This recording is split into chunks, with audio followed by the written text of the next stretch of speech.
Намайг Бившин Баярмагна гэдэг.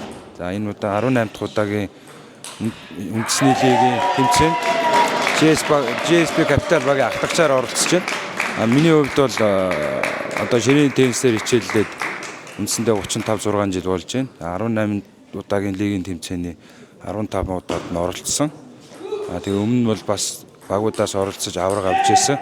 Энэ удаа GSP Capital баг маань бас нэлээд задуу сайн гишүүдтэй.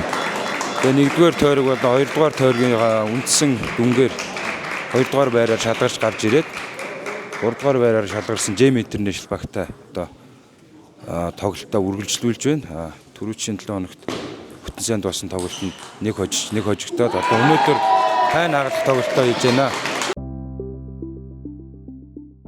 Ерөнхийдөө манай тактик хувьд энэ удаа лигийн тэмцээний бас онцлог нь энэ холбог багийн системээр оролцож байгаа. Энэ багийн систем маань 2028 онд болох Лос Анжелесийн Олимпиад энэ багийн төрөл маань энэ багийн төрлөөр явагдах юм.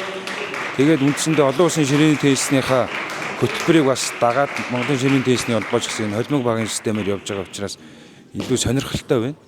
Тэгээд үндсэндээ дан хосын дөрөвд 2 хамгийн сүүлийн шийдвэрлэх тавд холбог басаар шийдэгдэж байгаа учраас бас яг аль багууд P1-ийг хожих үгүй сайн мэддэхгүй. Гол нь одоо нэрээ зөв өгөх ёстой багууд.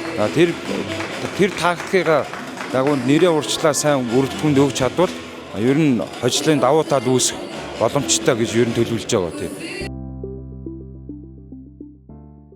GSP Capital баг маань бас анх удаа орлоо гэхэд бас финал шалгараа тий хагас финалд энэ удаагийн тоглолтыг өжвөл бас бүр финал шалгарч байгаа нь илүү одоо хамтын ажиллагаа цаашдаа энэ спортын хөгжил болон хоёр талын ширээний теннисний спортын хөгжилд бол илүү их тусламж их өндөр одоо хөгжилд их хөв нэмэр оруулж байна гэж бодож байгаа. Хамгийн сүүлд хэлэхэд GSP Capital-ын хамт олон бүгд нь ажлын өндөр амжилт хүсээд муу оролцож байгаа баг тамирчид нийт бүх баг тамирчдаа бас өндөр амжилтыг хүсье.